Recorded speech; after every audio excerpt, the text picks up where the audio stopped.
ಶ್ರೀಹರಿಯ ಮಗ, ಬ್ರಹ್ಮನ ಮಗ, ಮರಿಚಿಯ ಮಗ, ಕಶ್ಯಪನ ಮಗ, ಸೂರ್ಯನ ಮಗ, ಮನುವಿನ ಮಗ, ಇಕ್ಷ್ವಾಕುವಿನ ಮಗ, ಕುಕ್ಷಿಯ ಮಗ, ಬಾಣನ ಮಗ, ಅನುರಣ್ಯನ ಮಗ, ಪೃಥ್ವಿನ ಮಗ, ತ್ರಿಶಂಕುವಿನ ಮಗ, ದುಂದುಮಾರನ ಮಗ, ಮಾಂಧಾತನ ಮಗ, ಏನು ಸುಸಂಧಿಯ ಮಗ, ಧ್ರುವಸಂಧಿಯ ಮಗ, ಭರತನ ಮಗ, ಅಶಿತನ ಮಗ, ಸಗರನ ಮಗ, ಅಸಮಂಜಸನ ಮಗ, ಅಶುವಂತನ ಮಗ, ದಿಲೀಪನ ಮಗ, ಭಗೀರಥನ ಮಗ, ಕುಕುತ್ಸುವಿನ ಮಗ, ರಘುವಿನ ಮಗ, ಪ್ರಬುದ್ಧನ ಮಗ, ಶಂಕನನ ಮಗ, ಸುದರ್ಶನನ ಮಗ, ಅಗ್ನಿವರ್ಣನ ಮಗ, ಶೀಘ್ರವೇದನ ಮಗ, ಮರುವಿನ ಮಗ, ಋಷಿಶಂಕನ ಮಗ, ಅಂಬರೀಷನ ಮಗ,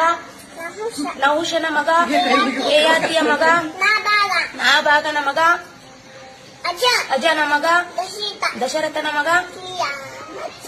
ಶ್ರೀರಾಮಚಂದ್ರ ಪ್ರಭುವಿನ ಮಕ್ಕಳು.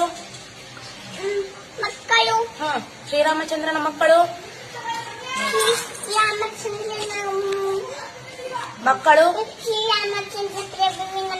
ಶ್ರೀರಾಮಚಂದ್ರ ಪ್ರಭುವಿನ ಮಕ್ಕಳು. ಲವಕುಶರ ತಾಯಿ ಹೆಸರು ಸೀತಾಮಾತೆ, ತಂದೆ ಹೆಸರು